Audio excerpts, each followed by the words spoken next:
Welcome to Young And Saved Podcast. So, what's the best sport to start off with as a young athlete?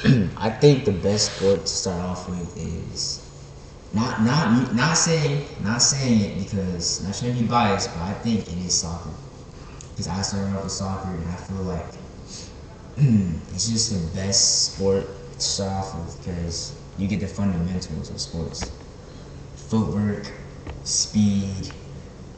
That's basically, I think those are two most important things as an athlete that you can use in every other sport. Footwork and speed. Okay, which sport is the most physically demanding? Sport that's more physically demanding. I would say football. Because you're in the weight room, but you also gotta do strength. You gotta do strength and conditioning, so you gotta run too. So just a lot of stress on your muscles and just all different types of parts of your body. And then you're going to practice, you're getting hit every day. It's just a lot of different factors. Okay, which sport would be mentally demanding? I think also not trying to be biased as a D1 track athlete. I think track is the most mentally demanding. Because like, if you never ran track, you wouldn't know. But when you get up to that line, you think your heart is racing. And that's the most biggest thing that some people don't understand, especially people that don't run track. But I feel like people feel like that about lots of other sports, but for sure track, because you got all that adrenaline pumping, and I don't know what it is. I don't know why adrenaline always pumps so hard. Maybe you've been preparing for the moment for so long, or you want to get it over with. You're excited. Probably a lot. Maybe you're nervous. It's a lot of mixed emotions, but you get to that line, think about the comp, looking side to side. Oh shoot! Ask for the times. Sometimes be too locked in. And it's just a lot mentally. That's why you see lots of track athletes to the Olympics. They all do different types of stuff. And I actually heard that like when you scream, it gets rid of some of the nerves. Like if you ever watch Noah Lyles, he like jumps up and like starts screaming and stuff. It gets rid of the nerves. That's what I've heard. So I might try that. But How do you think about aura forming? Aura farming. Aura farming. I mean, it's a lot of drip, to be honest. Like it's a lot about drip. It first comes drip. I remember after football, you got the visor, you got the wristbands. You know, they'll use some drip over skill. Football is for sure drip, but like you can be trash without drip. I remember I tried me recently. I was like, oh shit, I might get rolled. Because the guy he had like sunglasses on, he had like an armband, smoked. I rolled him because he wasn't. But because I was like, he looked confident too, so like, nah, he gotta be somebody. So I think Orphan is about confidence, drip. You gotta have like a certain walk to you too, like a certain swag you have to carry yourself with. Explain the feeling you get when you cross the line and you know that you've attained first place. It's an unexplainable feeling. Like it just feels like a weight lifted off you, especially after a long season or a long race. Some races are long. Like I remember a lot of my races in my head so much. You're thinking about a lot of stuff. So it's almost like a weight carried off of you once you finish. Like dang, I did that. Especially when you get first place, you're like, oh dang, I didn't expect myself to do that. And it's overcoming your thoughts too. It's overcoming your thoughts because you're really like, dang. Especially if you weren't expecting to get first place, or you're in a heat with a lot of comp. You're like, dang. You're thinking to yourself, I'm not gonna get first, but let me try my best. And then when you get first, it's like a weird feeling. Like you didn't expect that, but you know the work that you put in and you're capable of it. So you start to really get out of your head and really log in. When you feel tired or you feel that lactic acid in it, you start walking and push through, get mad. What's your take on taking last place? Last place. That's a good thing about running track too. Like you have days where you win, you have days where you lose. You gotta take it. Pause. But you have to take it like a champ and not give up on your race. You just gotta get back in the weight room, get back in the Bible, get back reading something to stimulate your brain. Because it's track and every other sport is not just physical, it's mental and spiritual too. Because if you're not locked in, you're not gonna perform well. If you're not feeling good or feeling happy or confident, that's gonna mess up your game totally.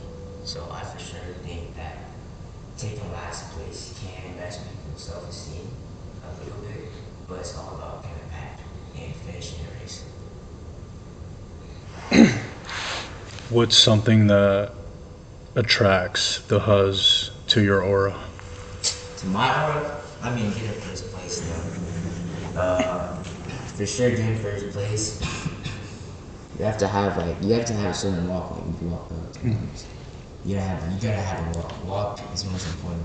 Even if you don't got the most drip, you gotta have swag. You gotta have that walk, you know. And then you gotta act like you own the place too. Like I know you're first place. You gotta claim it. Because if you don't claim it, it's not gonna happen. Like words is the most powerful thing. Could you give us an example of how words are powerful? My most recent track meet, I was on the road to I saw the times. I was like, man, if I don't get first place, man, that would be sad. I was like, man, I will get first. I have to get first. You know, it wasn't in the back of my mind because there's a guy right next to me who he had rolled me in the same exact race the week prior.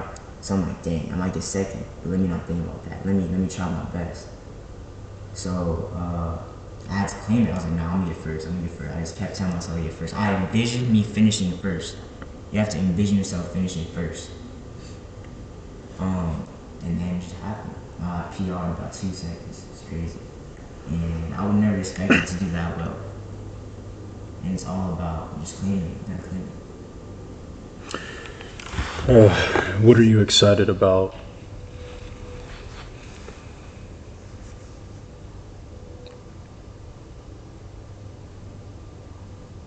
That's a good question. I don't have an answer for that. What are you preparing for? As of now with track, preparing for the Junior Olympics. So just working on my lactate threshold, and like I said before, your mentality. You have to go in every race with a plan, and if you don't, it's gonna crumble. And you have to worry about yourself, in the race. So don't worry about anybody else in the lane next to you or around you. Have you ever seen a teammate or competitor get violent over racing? I never seen nobody get violent, but me personally, I remember a time when I was very emotional. People do get very emotional. I never cried. I was really mad. I was crashing out everybody like, nah, I still had a good race. I was like, no, I didn't. And I was mad. I left the track. And I ended up apologizing to them the next day because I was just disappointed in my performance. But I think it's not disappointment. Not really sadness. Is more of, dang, I could have did that. I could have did one more rep in the weight room, or I could have did one more sprint. You know what I mean? So.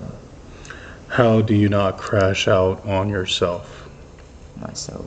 I don't have an answer for that, to be honest. I guess expressing yourself to other people helps a little bit. Like expressing why you're frustrated because you're just getting it out. Okay, so who would those people be? For me, personally, probably one of the highs or uh, one of my coaches, even sometimes my siblings, a few times my parents. It's just all about who's there and who you can. It's about what you need at the moment. You know what I mean? Every person has a purpose. Like every person you can go to for different reasons. So if you want to get like, if you want, if you know that person is gonna tell you nah, what you did wrong, and be honest and nah, you didn't work out right, you're out of shape, you go to that person. But if you want that thing, if you're already hard on yourself, go to someone that's gonna make you right. So it's all about how you feel. Would that be considered a yes man?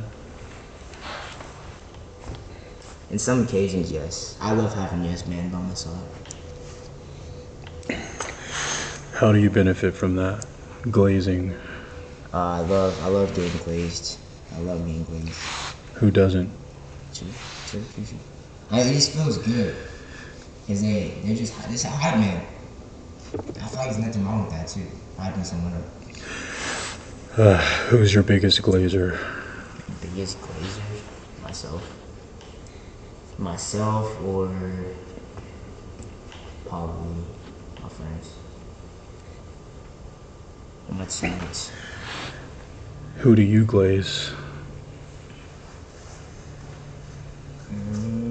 I don't glaze nobody for. I glaze myself. That's it.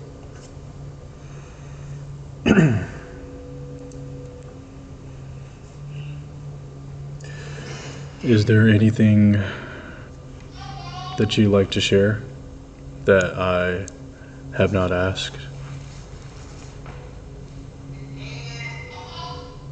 No, damn good. Pretty good interview, sir. See you in the next video.